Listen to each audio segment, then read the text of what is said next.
Hello, amazing people. I hope you are doing pretty well. I'm doing so well and I'm fabulous. I'm very much excited to interact with you this very afternoon, good morning, and good evening if you get this later, wherever you are and whichever part of the world you are in.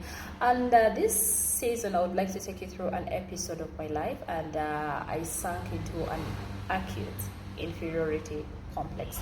There's a time I really felt so bad of my body, my skin, my color, everything about me. I really felt so bad about it. And I remember my life going into the ditches. I just kept seeing myself going down. And this was something for over 20 years. Yeah, 20 years I was just continuously in this struggle and Satan of what life had for me. Now, I just hope these episodes are going to help you build an identity for yourself, number two, but also help somebody out there who is going through a similar thing. Now, I realize that an identity crisis is one of the greatest things anyone can ever go through. It's a very painful period where sometimes people lose their potential, they lose everything, sometimes even including their lives. There are people who have killed themselves, on finding out that maybe they don't qualify. Some have been trying to fix themselves externally, we're doing all these other things or fixing our bodies and all these things to look ideal, but that doesn't fix an inferiority complex. And that's why I'm taking you through these episodes. They're practical steps, and I know they're going to help you, guide you continuously throughout this process as we're going to learn. And the objective of this is, at the end, you should be able to be confident in yourself, okay? You should be confident in your body. You should be confident in your personality, everything that concerns you. A lot of us Africans, we struggle, if you're African, we struggle with the concept of a skin color. There are people who have been verbally abused, more especially on the socials. I remember when someone told a fellow African, go and bathe, go bath. It doesn't make sense, because it's like we don't want the mother color. Dark is a very original color. It's the most original, let me say. That is the full representation of Africa. There is no way the dark color doesn't originate from anywhere else apart from Africa, right? Yes, it's nowhere else. So sometimes when there are things said by Africans, the black people, sometimes it makes me wonder, how do you say that to a fellow? This is actually the true nature of Africa, And now you are doing this, you're trying to body shame, you're color shaming people, age shaming people. These are concepts I would love us to deal about. And I know how deep it hurts, because, we're social beings. We want to be accepted. We want to be loved. We want to feel appreciated. We want to feel like we belong. And so by the time people start sidelining you, they start making you feel unworthy in your own body, unworthy, your own brother, it's an African, it's a black person making you feel unworthy, then that's going to be a whole challenge of its own. So at the end, build your own confidence for yourself as an individual. But then number two, you should also be able to support fellow Africans, who are going through similar things. Can you try to affirm them so that they don't sink into some of these things? Now, the people who are coming to build Africa, the Africans, don't expect anyone else to build Africa.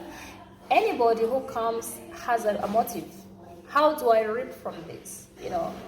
So me and you are the genuine people who are coming to build this land and build it without any expectation. But you can't build it from a point of inferiority, feeling unworthy, feeling good, feeling, we don't deserve certain places, people, and things. We can't do it from that point. So it comes from, first of all, getting to meet yourself. Who am I? Can I do the wonderful things to this world? So by the time I'm clearly able to define that, then that's going to be where the difference is going to come. That's where the growth is going to come. That's where the expansion is going to come. So can we look at that concept and build a personality? For long, we have had the labels. We've been told we're not good enough. If you look at the most inferior color, they say it's the dark skin color. Read it online. They say the dark skin color is the less desirable color. And I always tell people, most times when you find a dark skin girl, their score starts from 30. They're starting from 30%. A dark skinned woman has so much to add, if she wants to be somewhere on the high tables. She has so much to add. She needs to add a body. She needs to add the skin type. She has so much to do, yet some people effortlessly step into those spaces. So can we help the ladies? Can we help the brothers to get to meet themselves first? And then they get to now explore and do the wonderful things in the world. Anytime you have an inferiority complex, the spaces you'll never go to. I've mentioned that over and over, that there are spaces you never go to. If you feel unworthy in your body, if you feel you don't deserve certain spaces, if you feel you don't deserve certain people, then there are spaces you never go to. And so that's why we need to fix these things right away. So would you take the journey with me? And we shall post our episode 1. And the struggle has been continuous, of course, from my being a woman. I questioned womanhood. I questioned, my color. I questioned my body, my location. Right now, I feel I'm honored to serve in the dark skin, in a dark body. I'm honored to serve in my body. I do not want to transform to look like somebody. Now, a few years ago, I had the thought of I wanted to change and look like somebody. And my mind asked me, who do you want to look like? And I paused. That's like, this isn't right. Who do I want to look like? Who is the like that I want to look like? And that's why I stopped and I was like, no, we are not proceeding with this. And so I want to leave my legacy in my body, in my color. Everything has to be me. I do not want to rewrite someone's story. Now, each and every woman is beautiful in who she is. A lot of women admire, and every time I look at them, and they're like, wow, they're so amazing, they're so beautiful. And that's for them, but I just want to live my life, my legacy, my experience. I want everything to be about me. It shouldn't be someone else. I do not want to rewrite someone's story, because I was told that my thumbprint is unique, and this is only for me, and it's for just this time. So I just want her to live her full time. Let her enjoy her life on this world. And when the time comes and I go, I would know that I've fully enjoyed my life and lived my purpose and lived everything that I was supposed to do for this world and live it here. And then I go home and rest. So I don't know about you.